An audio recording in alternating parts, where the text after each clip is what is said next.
2022 के उत्तर प्रदेश विधानसभा चुनाव से ठीक पहले पूर्वांचल में एक एयरपोर्ट की शुरुआत की गई थी।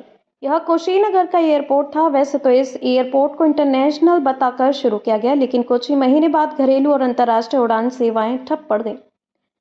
अब उत्तर प्रदेश में साल 2027 के विधानसभा चुनाव से पहले एक बार फिर से इस एयरपोर्ट का लेकर सुगबुगाहट तेज हो गई है। अगर सब कुछ ठीक रहा तो नए साल में मार्च तक कुशीनगर का एयरपोर्ट शुरू कर दिया जाएगा। इस एयरपोर्ट से दिल्ली, मुंबई जैसे शहरों के लिए फ्लाइट सेवाएं शुरू की जाएंगी, तो श्रीलंका और तिब्बत जैसे देशों को कनेक्ट करने के लिए इंटरनेशनल उड़ान सेवाएं शुरू करने की योजना है। इसके अलावा आने वाले वक्त में खाड़ी देशों के लिए भी उड़ान सेवाएं शुरू करने की कवायद की जा सकती है। बता दें कि कुशीनगर इंटरनेशनल एयरपोर्ट से उड़ान शुरू करने को लेकर जमीन अधिग्रहण से लेकर कई तकनीक की बाधाएं थीं, जिसे अब लगभग दूर कर लिया गया है। 2020 में एयरपोर्ट पर ILS और डॉपलर वेरी ओमिनी रेंज लगाने के लिए विस्तारीकरण को 543 किसानों से 30 एकड़ भूमि ली गई थी। इनमें से 8 किसान उच्च न्यायालय में रिट दायर कर स्थगत आदेश प्राप्त कर लिए।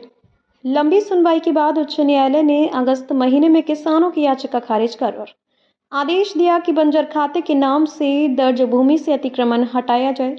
इस भूमि पर मकान होने के कारण एयरपोर्ट पर ILS इंस्टॉलेशन में अवरोध खड़ा था।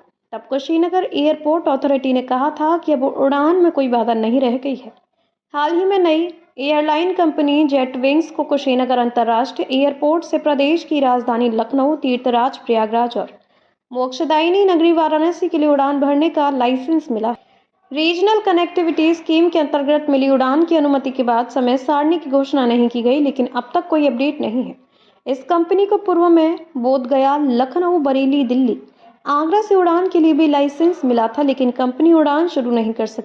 उड़ान सेवा के लिए कंपनी ने 80 सीटर बॉम्बार्डियर 400Q विमान की खरीद कर ली है। नए सृजित रूट पर एयरपोर्ट अथॉरिटी ऑफ इंडिया ने इस रूट पर निविदा आमंत्रित की थी। तब बताया गया कि एयरपोर्ट अथॉरिटी ने दिल्ली, मुंबई, कोलकाता जैसे बड़े शहरों के लिए भी उड़ान सेवा शुरू। इंडिगो, आकाशा जैसी बड़ी कंपनियों से भी संपर्क साधा।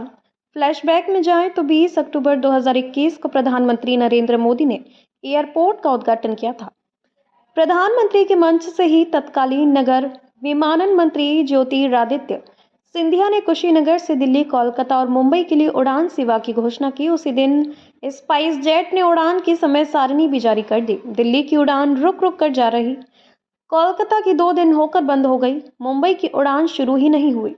नवंबर 2023 में कंपनी ने उड़ान बंद की, तो फिर आज तक कोई भी उड़ान न हो सकी।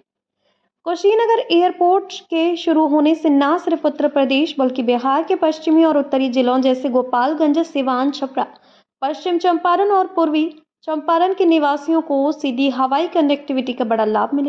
पहले इन क्षेत्रों के लोग गोरखपुर या वाराणसी जैसे दूरस्थ एयरपोर्ट पर निर्भर रहते थे, लेकिन अब कुशीनगर से मात्र 80 से 100 किलोमीटर की दूरी पर अंतर्राष्ट्रीय स्तर का हवाई अड्डा होने से यात्रा समय में काफी कमी आएगी।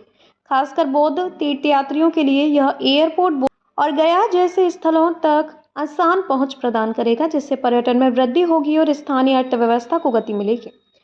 वहीं खाड़ी देश जाने वाले लोगों को भी दिल्ली या मुंबई से फ्लाइट पकड़ना आसान होगा। ये एयरपोर्ट इसलिए भी जरूरी है क्योंकि कुशीनगर भगवान बुद्ध की महापरिनिर्वाण स्थली है। बता दें कि कुशीनगर बौद्ध धर्म के 4 प्रमुख पवित्र स्थलों में शामिल है और यहाँ से भगवान बुद्ध की रुझान कुशीनगर की ओर लेती हुई प्रतिमा सरकारी आंकड़े बताते हैं कि जनवरी से अक्टूबर 2025 के बीच करीब 20 लाख पर्यटक कुशीनगर पहुंचे, जिनमें 17 लाख से ज्यादा घरेलू और 3 लाख तक विदेशी पर्यटक शामिल रहे।